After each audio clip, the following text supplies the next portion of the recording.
All of the rails have been built for them. All of the techniques for doing artificial intelligence were built for centralization. Hey, we have a supercluster of NV-linked computers, and one person owns them, and we're gonna do gradient descent, and it's gonna be super high bandwidth. It was built for them.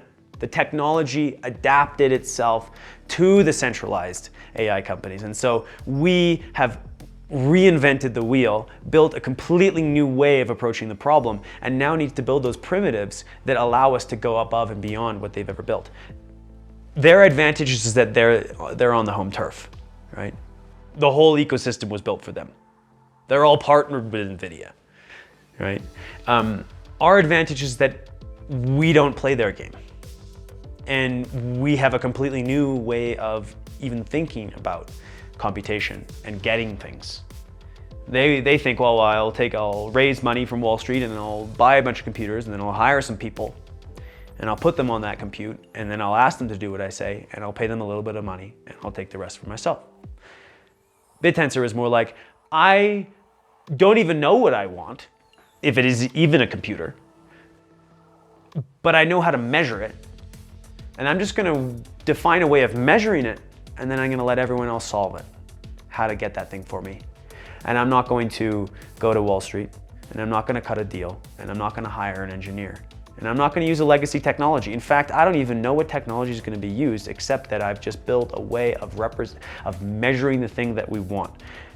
That abstraction layer makes all the difference. Maybe it means that actually we need to go and use their technologies. But maybe it also means there's just so much more that could be done to solve that problem in a more efficient way. That's where we win. That's where we are winning. I think there are certain hurdles around, okay, training machine learning models, they tend to want centralization of resources. There's a requirement that when you're doing batch gradient training, that there's a lot of communication. We have to go inside those systems and break them apart and reinvent them.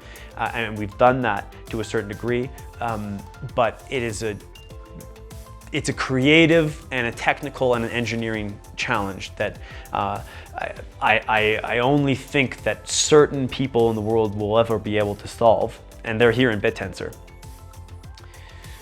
But of course, with all innovation, there's questions. If there was no question, it wouldn't be innovation.